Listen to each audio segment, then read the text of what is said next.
Yes, it is Game of Thrones, US elections. So let me give you a small gist on how a US president is selected. On the election day, US citizens they vote for the president, but they actually select electors who in turn votes and selects the president. The number of electors varies in each state and it is proportional to the population of the state. So far there are 538 electors and a candidate needs 271 votes to be a president. So this is a small gist about US election. Good evening. Who will be the next president of United States of America is the greatest buzz in the world. People are very excited and anxious to know who will wear the crown. So we guys thought, why not dirty our hands with data and predict the result? Let's begin with a little history. It all started from 1776 and so far there have been 57 elections. But for this study we have restricted ourselves to last 115 years, that is beginning from 1900. This dashboard shows a map which depicts electoral votes party-wise, and with the aid of this map we can analyze which party is more dominant in which state. Like for example, in California, Democrats have acquired 53.5% of electoral vote, whereas in Texas, Republicans dominate with 52.3%. We can also see the overall result and it shows that Republicans have won more than Democrats, but the gap is not much dominant. Now let's see an interesting quiz which shows the margin of popular votes with which the party has won. The most important point to focus here is the year 2000. The margin is negative. How come it is possible? It happened because George W. Bush lost by popular votes, but still he won by electoral votes. After analyzing the history, we can divide the states on the basis of stability in terms of choosing the party.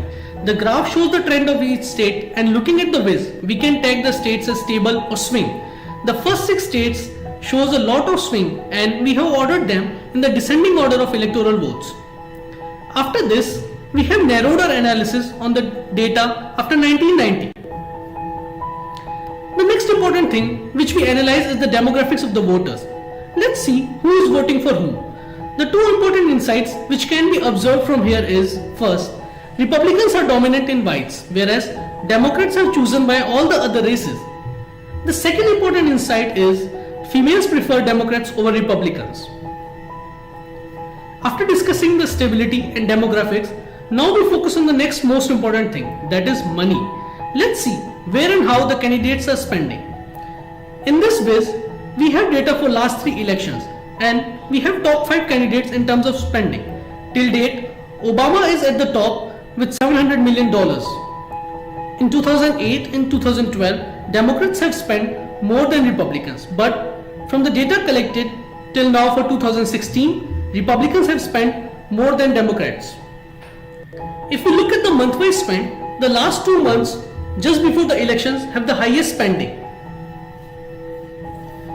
As we have seen till now that there are some states which swings their choice. So let's look which state gets more attention in terms of spending money. This dashboard shows percentage of money spent by each party, and if we focus on 2016, we can clearly see that Republicans are focusing more on Florida, Ohio and Virginia, which are the swing states with high electorals. It's time for some mathematics now. Till now we have seen 3 important factors which are stability, budget and demographics.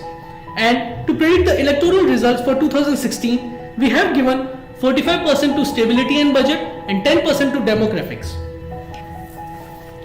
After running decision analysis using the allocated weights, we got the following results.